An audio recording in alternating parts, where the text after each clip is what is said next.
이번 영상에서는 자폐에서의 경계 치료에 대해서 이야기를 해보겠습니다. 지난 영상에서는 자폐에서 경기가 상당히 많은 비율로 발생하고 또 그것이 진단이 매우 어려우며 실제로 경기의 발생 여부도 자폐의 증상에 가려서 잘 알지 못하는 경우가 있다. 그리고 부모들이 그것을 캐치하기 어렵다라는 것을 이야기해 봤었고요. 실제로 경기의 발생을 확인한다면 경기를 컨트롤해 주어야 하는 것이고, 어쩌면 아이의 더딘 발달이 그것이 한 원인이 될 수도 있다라고 이야기를 했었습니다. 그렇다면 경기가 발생하는 것이 확인되었다면 어떤 치료를 할 수 있는지에 대한 그런 이야기를 해봐야 할 것 같아서 이번 영상 준비했고요. 아이가 경기가 분명히 없다면 관심이 없을 수도 있는 내용이지만 자폐아동을 가지고 있는 부모라면 언제든지 발생할 수 있다는 가능성을 항상 염두에 두어야 한다는 관점에서 가볍게 상식적으로 알고 계셔도 좋을 내용입니다. 일단 시저에 대한 치료의 옵션은 크게 두 가지로 나뉘어요. 기본적으로 항경련제, 안티에필렙틱 드럭, AED라고 하거든요. 이런 항경련제가 사용이 되는 게 기본이고, 또는 그것이 아닌 치료들로 크게 나눠볼 수 있어요. 아이에게 유전적이라든지 대사적인 문제가 있어서 그것이 원인이 돼서 이런 경기가 발생을 하고 있다라고 판단이 된다면 반드시 그 근본 원인을 해결하는 데 주력해야 할 것이고요. 대사적인 문제들은 그동안 자폐 아동들에게 기본적으로 제가 권유했던 검사들을 통해서 추적하고 유치해서 그에 따른 치료가 이루어져야 된다고 생각을 해요. 그리고 유전적인 검사는 꼭 권유되는 것은 아니에요.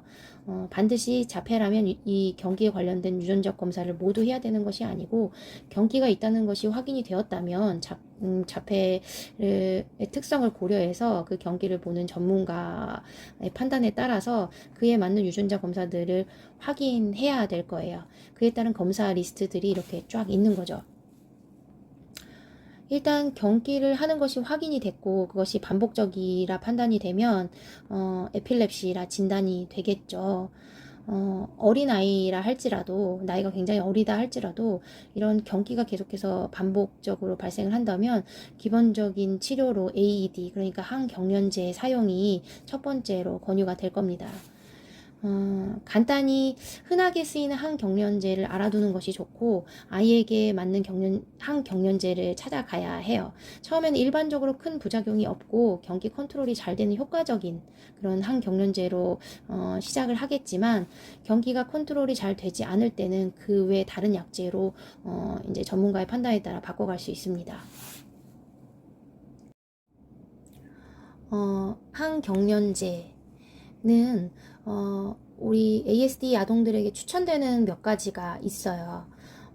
경기를 하는 ASD 아동을 가진 부모들 한 700명 이상을 대상으로 조사를 했는데, 그것의 효과, 그러니까 경기를 컨트롤하는 효과와 또 부작용들, 이런 것들에 대해서 이렇게 설문을 해서 한 스터디가 있었는데, 거기서 가장 좋은 컨트롤 효과를 보였던 것이 크게 네 가지가 꼽혔는데, 발프로에이트, 데파콧이라고 많이 알려져 있죠. 상품명이 아마 데파콧일 거예요. 발프로에이트하고 라모트리진, 라믹탈로 많이 알려져 있는데, 라믹탈이라는 상품명인 라모트리진, 그리고 케프라라고 잘 알려져 있는 레버트리세탐, 그리고 자론티라고 알고 있는데 이것도 상품명들은 여러 가지가 있어서 에토숙시마이드, 이렇게 네 가지가 시저를 가장 잘 컨트롤한다고 이렇게 조사가 되었어요.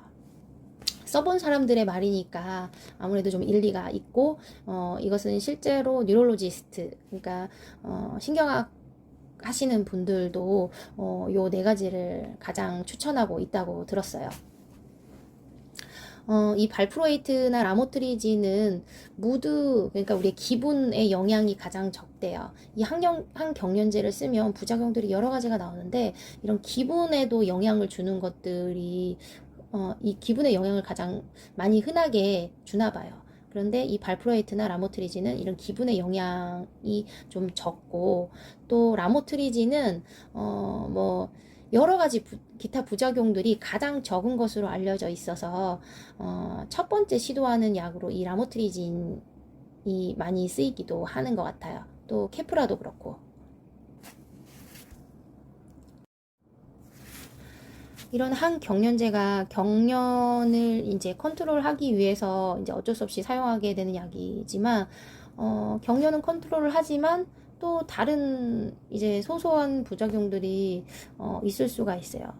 흔하게 나오는 부작용들로는 이런 신경학적 부작용들이 발생을 하는데, 예를 들면 약간 몸을 좀 떤다던가, 아니면은 걸음걸이라든가 행동이 약간 부자연스럽다던가, 이런 원래 저렇게 걷지 않았었는데 왜 이렇게 불편하게 걷지? 이렇게 뒤뚱뒤뚱 걷지? 뭐 이렇게 보이기도 하고, 또는 이렇게 안구진탕, 눈동자가 굉장히 빠르게 움직이면서 약간의 어지럼증이라든지 메스꺼움 이런 것들을 호소하기도 하고, 굉장히 하이퍼해지거나 불안 초조하고 공격적인 이런 행동적인 부작용을 보이기도 하고, 소화기 계통의 부작용을 호소하는 경우들도 많이 있는 것 같아요. 메스꺼워 한다던가 약간의 복통 또는 설사 이런 것들을 유발하는 경우도 있고, 다른 것들은 다 괜찮은데 알러지 반응이 굉장히 세게 나오는 경우들도 있어요. 아이에 따라서는 알러지 반응이 세게 나오는 경우는 모든 부작용이 없이 다 괜찮은데 이 알러지 반응 때문에 약물을 바꿔야 되는 경우들이 있죠. 최근에 나온 그러니까 이 항경련제도 이제 세대가 있는데, 최근에 나온 세대들이 아무래도 이런 부작용이 적은 편이고요. 올드 버전, 페노바비탈이라든가 페니토인, 프리미돈, 카바마제핀 이런 것들은 굉장히 올드 버전인데, 오래전에 나온 약제일수록 부작용이 좀 많은 편이에요. 발프로에이트, 데파코트는 굉장히 오래된 버전이거든요. 이것도 옛날에 나온 약제인데, 요거는 굉장히 경련을 잘 컨트롤하고 부작용이 있음에도 그런 효과가 너무 뛰어나기 때문에 최근까지도 잘 쓰이는 약물에 해당돼요. 항경련제의 사용은 이런 부작용들 때문에 모니터링을 아주 잘 해야 돼요. 아주 조심스럽게 아이들이 어떤 증상을 보이는지 확인을 해야 되고, 이 항경련제를 잘 사용할 줄 알고 그 부작용에 대해서 잘 꿰고 있는 신경과 전문의랑 상의를 해서 이 약물을 조절을 해야 돼요. 그리고 여러 약제를 쓰게 되는 경우도 있는데 어쩔 수 없이, 그렇지만 그렇게 여러 약제를 한꺼번에 사용하는 경우는 당연히 그 부작용이 더 쌓일 수밖에 없습니다. 그런 것들을 잘 생각하셔야 돼요. 요거는 지금 타카에서 권하고 있는, 우리 아이들에게 권하고 있는 항경련제예요.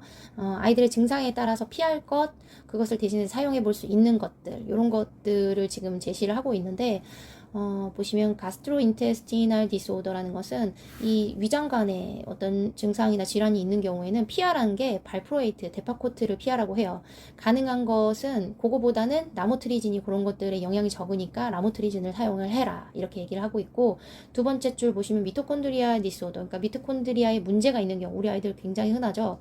발프로에이트는 피하라고 돼 있어요. 발프로에이트가 굉장히 경련을 잘 컨트롤하기 때문에 지금까지도 잘 사용되는 약제라고 되어 있잖아요. 그런데 우리 아이들에게는 되도록이면 다른 약제를 사용할 수 있다면, 이런 문제 때문에 GI 이 위장관 문제라든가 미토콘드리아 문제 때문에라도 발프로에이트는 조금 피하는 게 좋겠다라는 생각을 해요. 그리고 아래쪽을 보시면은 이제 뭐 성장이 좀 더딘 경우에 어떤 거, 그리고 이 몸무게가 많이 나가는 거에 어떤 거, 뭐 이렇게 제시를 하고 있는데, 뭐 그런 것들은 이제 소소하게 좀 살펴보시면 될 것 같고, 저는 이제 여기서 크게 보는 거는 발프로에이트는 우리 아이들한테는 조금 피해주는 게 좋겠다라는 결론을 좀 봤어요.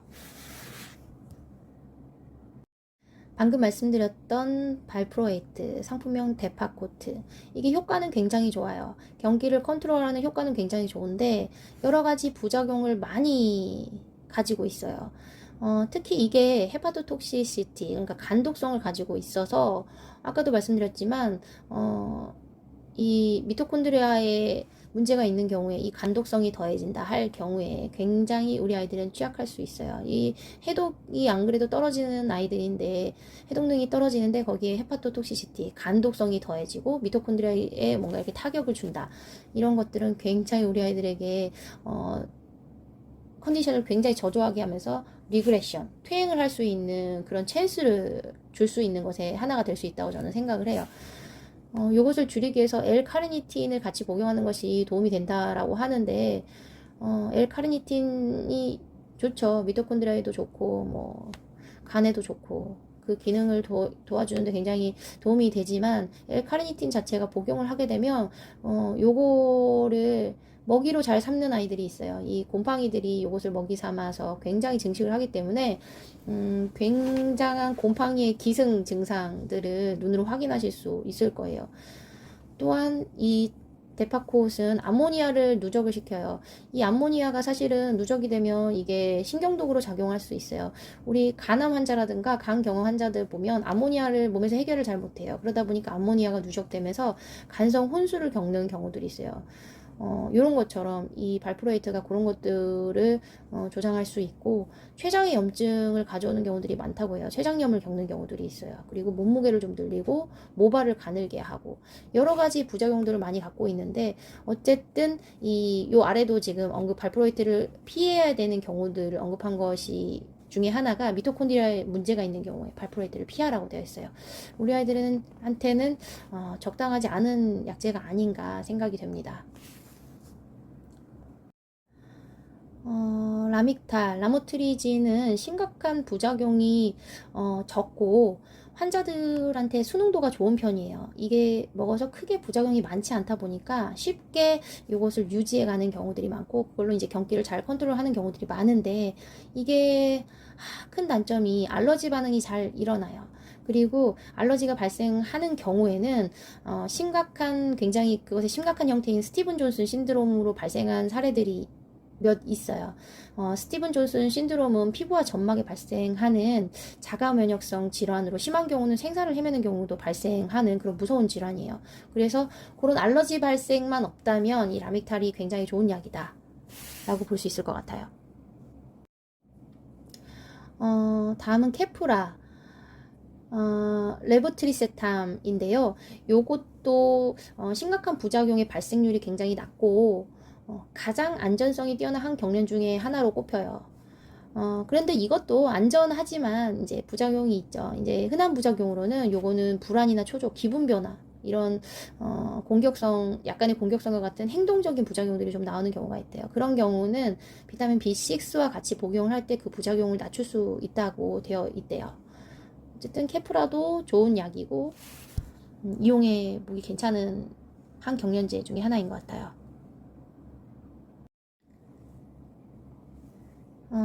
카나비디올, CBD 오일이라고 들어보셨죠? 대마에서 추출한 성분이에요. 이게 대마에서 추출한 거라고 하니까, 대마 하면 우리가 얼른 생각하기에 향정신성 마약, 그러니까 마리화나를 떠올리게 되는데요. 사실 대마의 종류가 여러 가지로 많대요.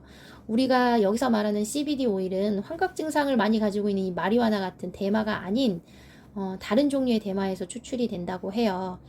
이 마리화나는 카나비스 사티바라고 해서, 카나비스라고 하면 우리가 마리화나라고 생각을 해야 돼요. 우리가 말하는 이 CBD 오일은 카나비스가 아니에요. 카나비디올이에요. 이 카나비스는 THC, 그러니까 테트라하이드로 카나비디놀이라는 환각 증상을 일으키는 성분을 다량 가지고 있대요. 근데 우리가 말하는 CBD 오일은 THC 성분이 많이 없는 다른 종류의 대마에서 추출된 거예요. 의료용으로 사용하는 에피디올렉스는 이런 THC 성분이 철저하게 확인된 것으로 이제 처방을 받아서 이용이 되죠. 근데 지금 최근에 이제 우리나라에서 이제 처방이 되기 시작한 건데, 이게 보험이 되는 기준이 있대요. 보험이 되는 거는 굉장히 까다로운데, 보험이 되려면 이것저것 치료를 다 해보고 경련제도 다 사용해보고 했는데, 이게 난치성이다 라는 의사의 소견이 있어야 아마 보험을 받을 수 있는 것으로 알고 있고, 또 이 보험이 돼도 그 비용이 상당하더라고요. 이게 정확하게 기억은 안 나는데, 일단 보험이 안 되면 몇백 단위 뭐 이렇게 생각을 하셔야 되는 것 같아요. 우리가 시중에서 구매할 수 있는 이런 햄프시드 오일이라고 해가지고 CBD 오일이라고 이렇게 붙여놓은 것들이 있죠. 햄프시드 오일은 CBD 오일이 아니에요. 그렇게 아니다라고 알고 계셔야 돼요.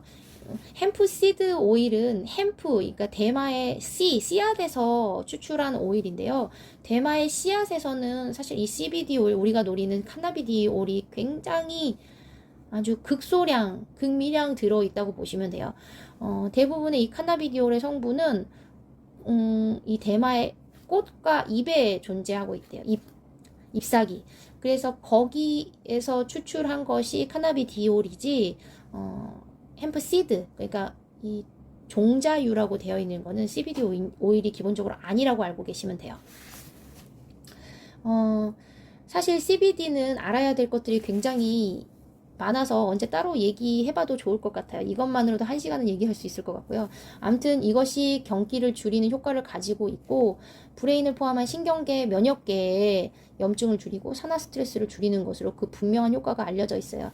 WHO에서도 각종 신경학적 질환들의 효과를 가질 수 있는 것으로 2017년에 모빠가 얘기한 바가 있어서 해외에서도 국내에서도 아마 이게 많은 연구가 진행 중인 것으로 알고 있어요.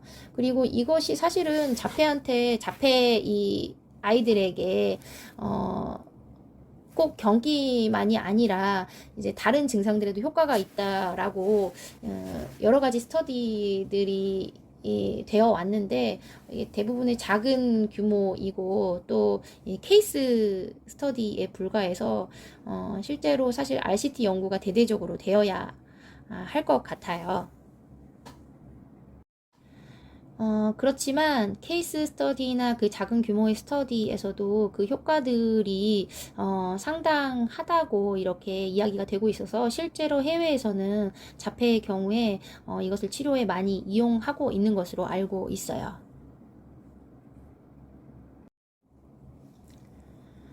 항경련제가 아닌 치료 방법의 대표적인 것은 다들 아시는 케톤식이에요. 저탄수 케톤식이 덜 타이트한 식단인 애킨스 방법, 이런 탄수화물을 줄이는 식단이 경기에 상당히 좋은 효과를 보인다는 것은 이전에도 많이 말씀을 드렸었어요. 사실 항경련제가 없던 시절은 유일한 치료 방법이기도 했었어요. 지금은 경기가 컨트롤이 잘 되지 않는 난치성 뇌전증에서 주로 권장되는 치료 방법이죠. 사실 우리 아이들도 하고 있는 경우들이 있잖아요. 아시는 분들은 아시겠지만 이 케톤식이라는 게 아이들도 그렇고 부모님들에게도 그렇고 정말 쉬운 일은 아니에요. 이 경련의 퍼스트 초이스가 예전에는 이런 케톤식이었지만 지금은 난치성에 이용이 된다. 물론 항경련제와 같이 이용하는 경우들이 있죠. 이제 항경련 효과를 높이기 위해서. 다음 옵션들은 일반적으로 우리 아이들에게 해당되지 않는 내용일 수도 있는데요. 이뮤노글로불린이라든가 스테로이드 같은 것들은 뇌 질환이 진행 중인 경우에 고려해보는 방법 중에 하나이기도 해요. 그리고 이 베이거스 너브라고 미주신경 자극술이라는 게 있는데, 피하에 피부 밑에 장치를 삽입하는 방법인데요. 이 신경을, 이 베이거스 너브를 자극하게 되면은 뇌에서 신경 전달 물질의 변화를 유도하게 된대요. 그러면서 경기 발생을 줄일 수 있다고 해서 이런 장치를 삽입하는 경우도 있대요. 이제 조금 심각한 경우에 이런 것들을 고려를 하겠죠.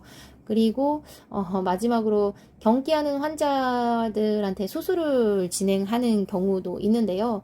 이제 이런 경우는 이제 뇌 안에 구조적인 문제가 있는 경우를 생각해 볼 수 있어요. 예를 들면 종양이 있다던가, 아니면은 혈관 기형이 있어서 그것이 경기를 유발을 한다던가, 아니면 여러 가지 질환에 의해서 각화증들이 생기는 경우들이 있어요. 그런 경우들은 그 부분을 절단하는 그런 수술을 진행하기도 해요.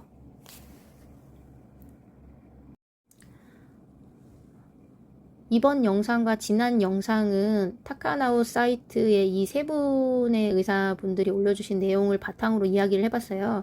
간단히 소개를 해보면, 맨 왼쪽에 있는 리차드 프라이어 박사는 아리조나 대학에 계시는 분이고 오티즘을 전문으로 보시는 분이에요. 이분이 CFD를 굉장히 연구를 주력하시는 분으로 유명하고요. 가운데에 계신 분은 수잔 고 박사인데, 고씨 한국분 아닌가 싶기도 해요. 이분은 이제 뉴럴로지스트이고요. 이분은 자폐를 전문으로 하는 기관을 설립하기까지 했더라고요. 그래서 자폐 치료를 전문으로 하고 계시는 분이고, 이 맨 왼쪽에 있는 리시 말라라는 이분도 뉴럴로지스트예요. 신경 전문이고 아이들 신경 전문으로 하고 있고, 이분이 EEG 그러니까 뇌파의 해석에 굉장히 권위가 있는 분이라고 하더라고요. 이 세 분이 굉장히 이 자폐에서 발생하는 시저에 대해서 잘 요약해 주시고 정리를 잘 해주신 것 같아서 이거를 소개하기에 너무 좋았던 것 같아요.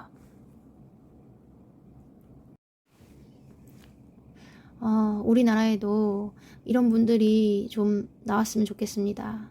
우리 아이들 많이 살펴봐 주시고, 눈여겨봐 주시고, 케어해 주시고, 연구해 주시고, 도움 주시는 분들이 많이 나왔으면 하는 바람입니다. 오늘도 영상 함께 해주셔서 감사합니다. 행복하십시오.